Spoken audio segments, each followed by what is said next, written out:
আসসালামু আলাইকুম রহমতুল্লাহি বরকাতু। কেমন আছেন সবাই? আমি আলহামদুলিল্লাহ ভালো আছি।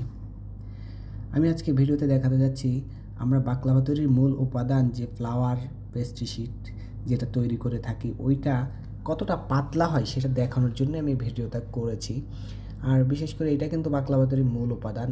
এই ফ্লাওয়ার শিটের উপরে ভর করেই যে কোনো শেপের বাকলাভা অথবা যে কোনো বাদামের বাকলাভা তৈরি করে থাকি।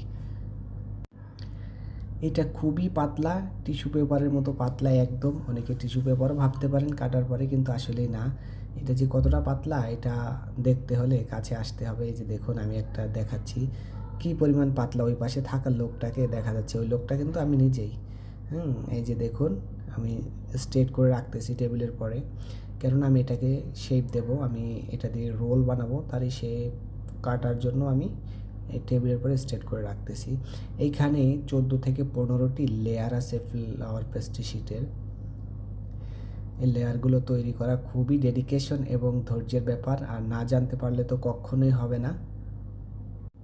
আর বাংলাদেশে যারা বাকলাভা নিয়ে কাজ করেন এবং বাকলাভা বিক্রি করে থাকেন, তাদের বাকলাভাগুলোর অধিকাংশ তৈরি হয় সমোসার পেস্ট্রি শিট দিয়ে, কেননা সমোসার পেস্ট্রি শিট কিনতে পাওয়া যায় বাংলাদেশে অ্যাভেলেবল। আর এইটা অতটা প্রিমিয়াম না, সমোসার পেস্ট্রি শিটটা অনেকটা মোটা, যার কারণে বাকলাভা বানালে অনেক শক্ত হয়ে থাকে। এই যে দেখুন, আমি কিন্তু কেটে কেটে শেপ দিচ্ছি, মানে আমার যে পরিমাণ দরকার। আমি এটা রোল তৈরি করব বাকলাভার, তো রোল তৈরির জন্য আমার মেজারমেন্ট অনুযায়ী আমি কেটে নিচ্ছি।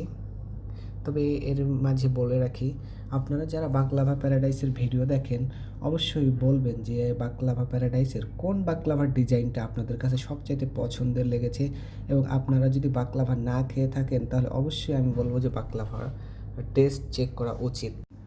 আর আমাদের বাকলাভা প্যারাডাইস পেজটা যদি ফলো না করে থাকেন তাহলে অবশ্যই ফলো করবেন। আর যদি ইতিমধ্যে ফলো করে থাকেন অথবা লাইক করে থাকেন তাহলে আপনাকে অসংখ্য ধন্যবাদ। তো ভালো থাকবেন।